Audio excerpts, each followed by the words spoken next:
Courses are dead. AI is eating them alive. But there's one type of online education business that's still thriving. If you're new to the online education business, I bet you've seen all those videos of these people who are saying, hey, start an online course, then go move to the beach in Mexico, sip on your margarita every day, and then just kind of live off the passive income. Unfortunately, the only people who are getting rich off of that are the people who are selling the courses about it. Why is that? You see, in the age of AI, knowledge, which is all these digital courses give you, is becoming commoditized. And you can see that happening already. You can go on websites like Udemy, and you know how much a course costs there? Like $3 to $5. You know how many of those courses you have to sell to make money? Because you don't even get the $5. You get like $1, $2 after the company actually takes everything off of it. So you have knowledge is becoming commoditized. Between AI, Google, and YouTube, you can learn almost everything you want for free. That's what I mean when I say courses by themselves. So people who just want to make digital courses are not making that much money. Trust me, most people who've built this huge digital course have no following and nobody's actually buying what they're selling. The question you might be asking is, Ray, how do I make money teaching online if courses are no longer the way to do it? Well, the answer is easy. It's a productized education business. So, what is a productized education business? There are three parts to building this kind of business. The first one is the exchange of knowledge. This is what the online digital courses actually do. It's missing the two other important components. One is connection, and the other one is accountability. And let me explain what those things are. Connection, it's what you feel when you learn the information. Quick example, if I gave you a recipe to make pancakes and you made them today, you'd probably be able to make the pancakes and forget how to make them a week from now. But what about if it was your mom and you were a kid and you made pancakes and you had these amazing memories of making pancakes with your mom? I bet you, if I asked you how to make those pancakes 10 years down the road, you would know how to make them exactly the same way your mom did. Why is that? Your teacher, in this case your mom, gave you this incredible connection to this learning. That is one of the responsibilities of a teacher in a productized education business, in any kind of education business. So that's component number one. The other missing component, compared to course businesses, is the accountability aspect of it. The example I always give people is, let's just say you have an app on your phone and it has AI. All the knowledge and information in the world on how to lose weight and work out perfectly at the gym. It even has an alarm that says, wake up at 5:30 in the morning and go and do this perfect workout for you. If you're really tired and you woke up at 5:30 in the morning, what are the chances of you actually going to the gym? I bet very,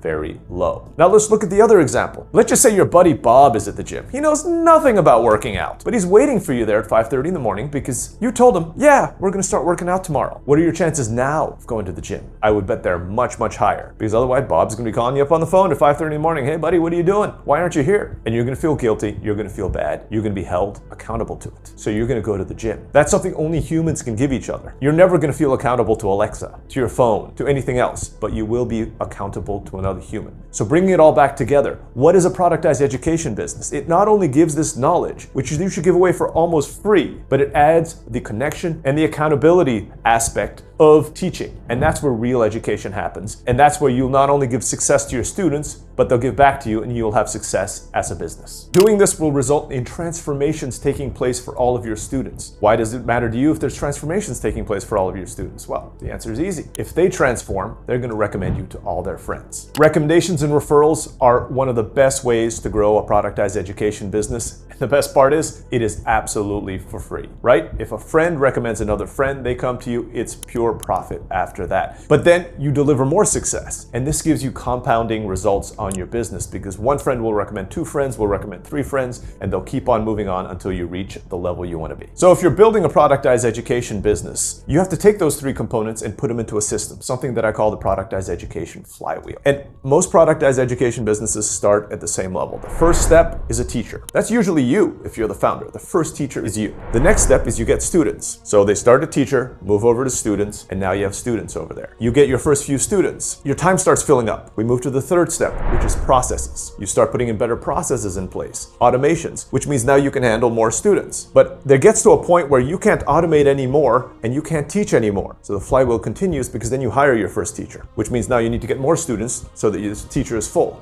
And then once you do that, you need better processes, because now it's not just you, it's you and a teacher who's teaching. So you put better processes in place. Then it continues, but you hire your second teacher, you need more students, you need better process. And that is kind of, if you look at it like a shell and the concentric circles start getting bigger and bigger and bigger, that's how you scale productized education business. how does this create a moat around you? How does this help you beat AI and beat the courses that are out there? Well, the answer is simple. Since there's a human component to it, human components is something that AI can never scale, right? Again, I mentioned that AI does not hold you accountable. So AI will never get you out of business. Also, since you're building the connection, you're building a connection with a specific person. Keep in mind, not everybody's going to connect with you. Certain people will want to connect with you, and there might be somebody else teaching exactly the same thing that they want to connect with. But luckily, there are over 8 billion people on this planet. How many of those people need to sign up with you for your education business for you to be successful? By using this model, you can not only beat AI, you can carve out a niche that nobody else can take away from you. So let me give you a real life example of how we did this. With one of my clients, who's actually now one of my business partners, we took his business from $20,000 a month to, at the time of this recording, we did $400,000 just the month before, in 1 month. And it was the same month, it was the month of March. How did we do that? We used exactly this model. Remember I told you knowledge is no longer the value. So we started giving